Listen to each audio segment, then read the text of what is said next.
What's up guys, Shadetree Surgeon here, and today it is finally time to work on the XS650 again. I know it's been forever and ever since we've worked on this motorcycle, but it's coming back, and it's coming back today. Yes, we still have it, for those of you wondering. It's still over there in the corner. I look at it every time I film a talking head video. So the problem started with this thing with the last video I tried to film. What happened with that video is basically I ran into a little bit of a roadblock. I got super frustrated. Then on top of all of that, half the footage didn't turn out. I guess it got corrupted on the memory card or something. All in all, it was an incredibly frustrating experience. I actually have the files that did get recorded labeled XS650 frustration. And every time I went to actually go edit it and even try to make a salvageable video out of what I had left, I just couldn't bring myself to do it.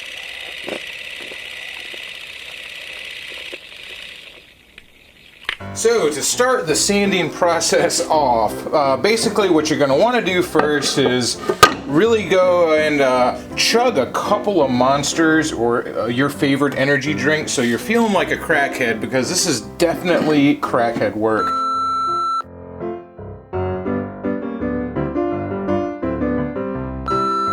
When it comes to polishing aluminum, perfect is a sliding scale. Because what you thought was your definition of perfect when you started is in a very different place by the time you're done. From far away it doesn't look bad. When you get up close you can see all the whorls in it and stuff.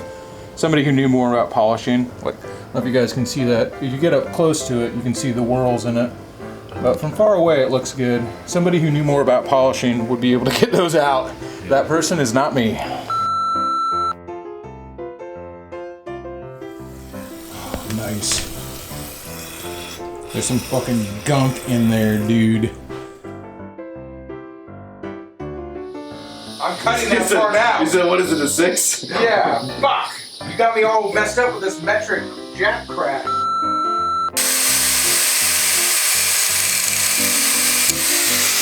Oh shit. I just fucking spun that motherfucker off there. Damn. I can't believe it was right there. That was fucking instantaneous. I'm lucky it didn't fucking hit the camera lens. Yingling and Yamabon, that's the name of our new album. We now return to the Transformers. But I think I've got those roadblocks figured out. I've got new memory cards, so finally, after taking a little bit of a break just to calm myself down, we're jumping back into the XS650 chopper build. And some of you guys might be new to this channel, may have never even seen one of these videos before. I'll have the entire playlist linked down below. But before we get started, to minimize frustration, to start off with a clean slate, I'm gonna have to fucking do something about this gigantic mess behind me right here. That is just not conducive to a good working environment. It's not conducive to keeping me happy and calm when I'm trying to make a vintage motorcycle do things that it was never meant to do. So let's clean this fucking garage up. And first things first, I'm getting rid of this crackhead insulation here. The guy who owned this house before me put this stuff up. I've always hated this stuff, and it is time for it to go. I've been wanting to do this for a long time now.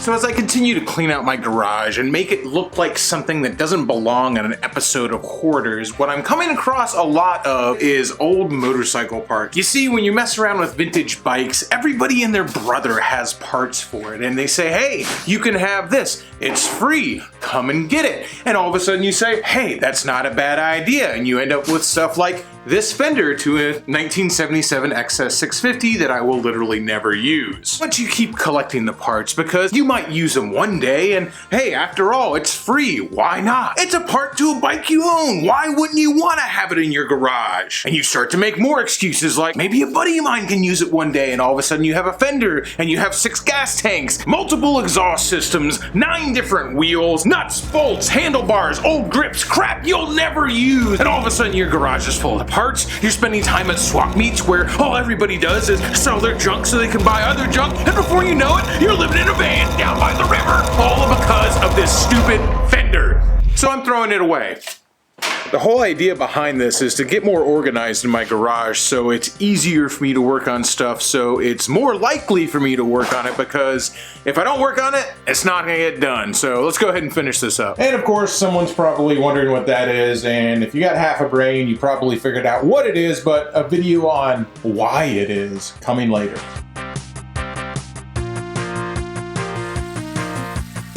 That ain't going nowhere. I swear to God, we're gonna work on motorcycles eventually. All right, well, it's starting to look more professional. Jessica actually got me that for Christmas. I bought all this kind of old school pegboard, the brown stuff. She saw me going to put that up. She goes, maybe you better open one of your Christmas presents early. But since I have all of it though, I'm gonna go ahead and put the brown pegboard up as well. Might as well have all the space I need. Be better off trying to cut this pencil in with a hammer. On my list of to-dos, learn how to sharpen knives.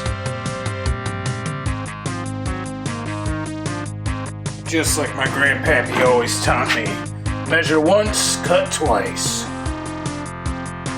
Yeah, I am actually having to cut a little bit more off. I never said I was a woodworker, all right?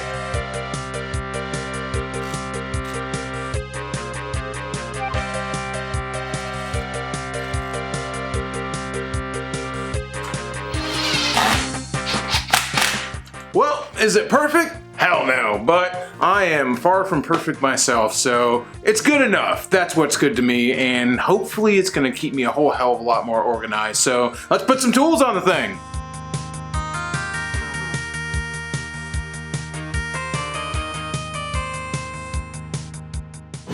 And I hear the sound of motorcycles, which means Jason and Jess are here.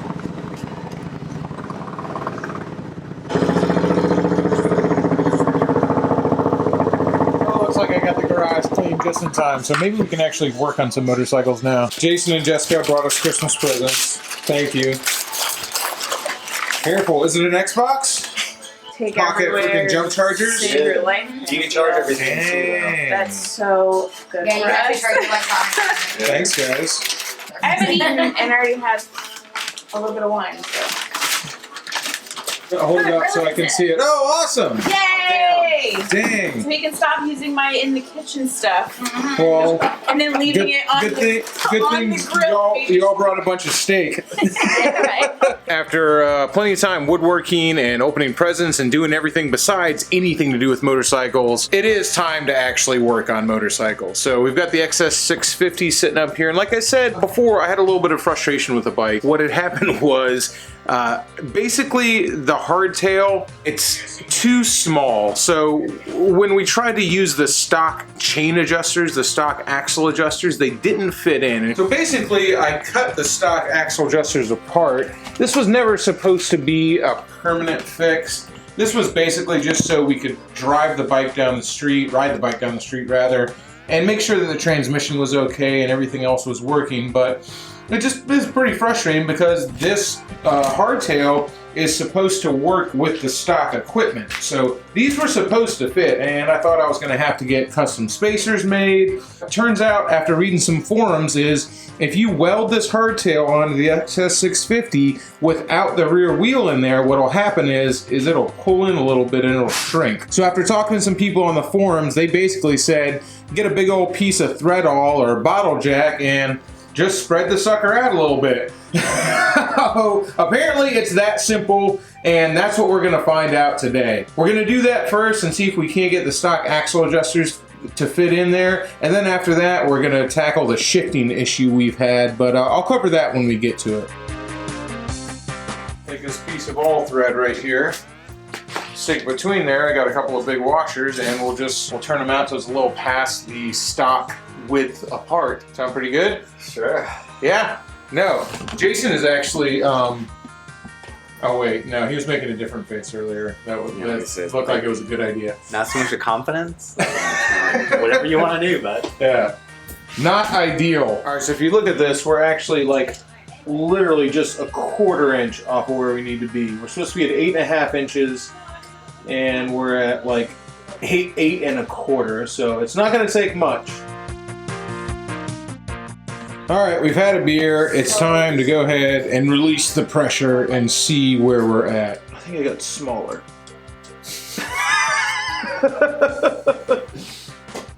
Joe, we're at the same place. 8 1/4. All right, we've had a beer. We've lit the fire for the grill. Let's see where this thing is sitting. Moment of truth. Drum roll, please. 8 1/4. 8 1/4. All right, we've been letting it sit for a while now. I think we basically got it as far out as we can with this piece of all thread. So if this doesn't work, I think I'm going to have to move to the bottle jack method that some other people were talking about online. But let's go ahead and pull it out and see what we're working with. Oh wait, no, it's It's 8 1/4. It's 8 1/4. So basically, it's not moved at all. We've gone back to the original every time, man. I'm turning the whole assembly. Get another pair of pliers. Price fix. I don't have a single pair of price strips. Whoa, whoa, hold on. You made it smaller? No. Is this recording? Yes. I don't Okay. know. Did you Let's turn it measure that again, Jason. By the way, you thought you were going home, Jessica? I gotta go home. Wait. No, we're putting this rear tire on. We're doing fucking wheelies. Yeah, 8 1/2 to 8. What do you mean? That's a good thing. Smaller? No, we made it bigger, dipshit. Jesus. It looks smaller to me. Okay, so you guys want to stand and talk about stuff like turning wrenches and fucking have All dicks. these use-its and what's-its galore, eh, Ariel? Nothing about, nothing like building your own and then riding it. Yeah. Every bike's got a story. Yeah, this one story sucks. You really gonna wheelie that I story? got real bad news for you. Too close? Oh, yeah. So another 1/4 of an inch. I don't know how to react. Badly. This is bad. It's actually really funny from back here. Yeah, we're here. You're here. bad. It's funny. Bad. It's really funny. It's the opposite of what should have happened. Oh, so it needs to go up further. Right, so you need to slide that under it. Do not ruin your good nails. If I do, you're There you go. fucking paying for it. Yeah, baby. Is it going in there? Yeah, it's in there. Yep. We just got it in there.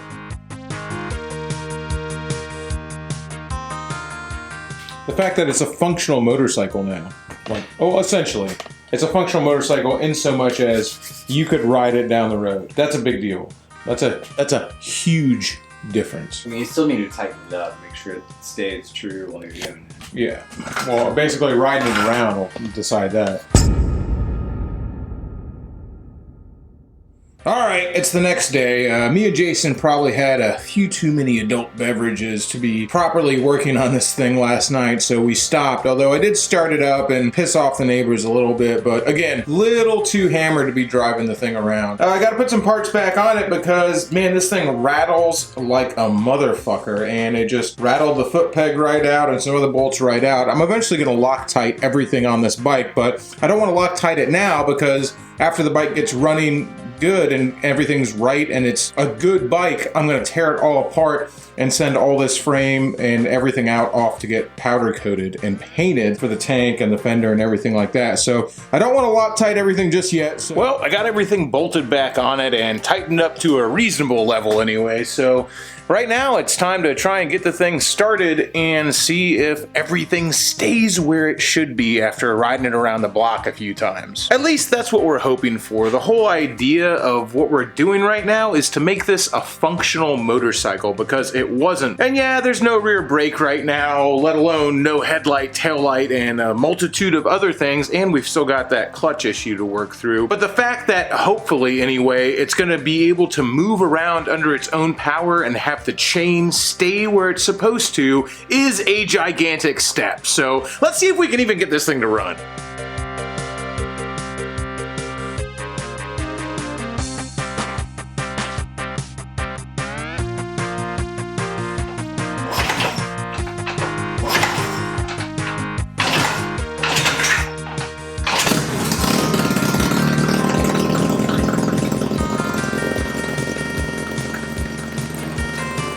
So I'm having trouble getting the thing to run without the choke on, and that tells me that the engine's probably getting way too much air. Now I can't really adjust these carbs because the air screw is on the inside, but they're not really marked left carb and right carb, so I'm going to go ahead and pull them off and just switch them off. I don't know why I didn't think of this when I was first installing them, but I'm going to switch them around so that the air adjuster is on the outside. So maybe it's as easy as that. I just need to adjust that, and maybe we can get it to idle.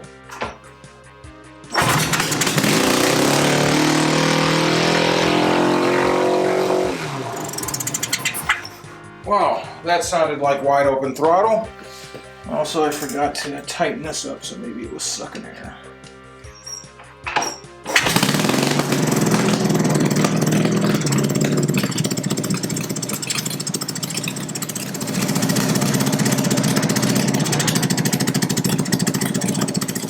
Well, after much fipping and fapping and fucking about with these carburetors, we have something resembling an idle. So let's see if we can take it around the block while it's deciding to run right now.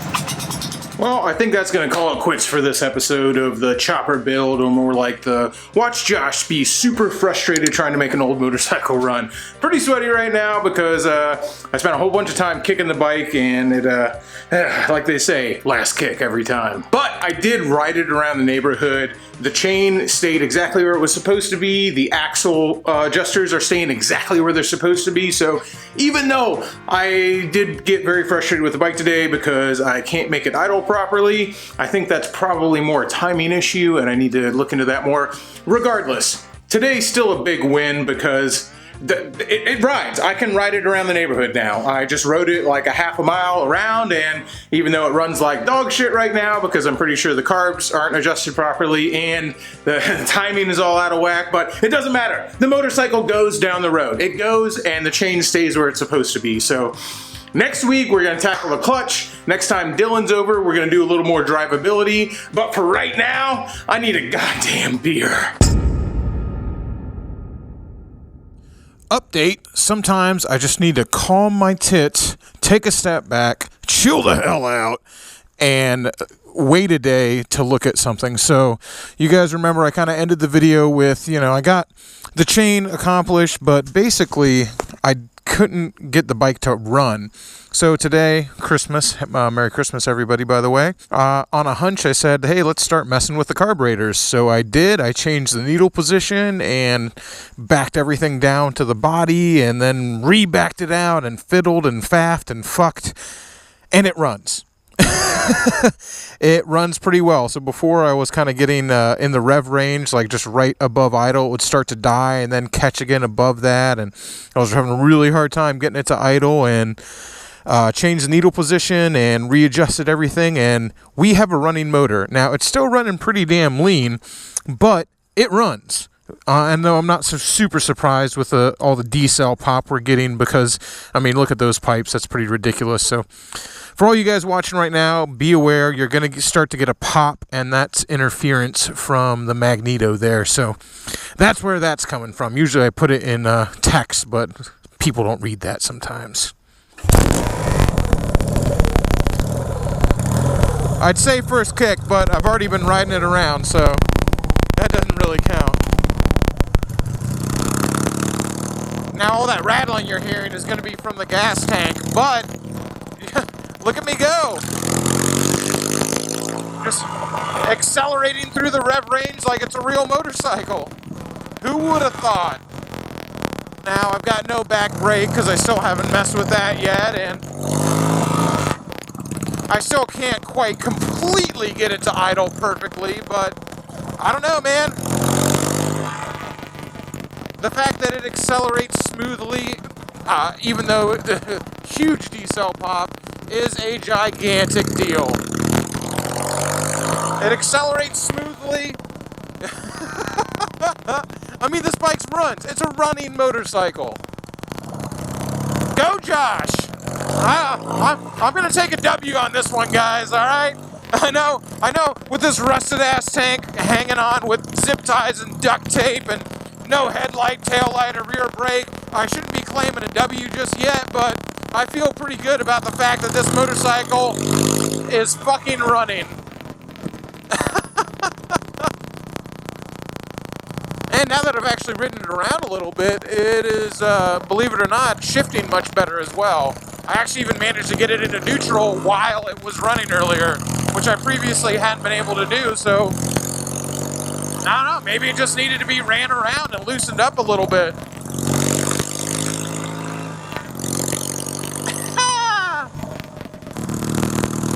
Oh, she runs and rides, boys.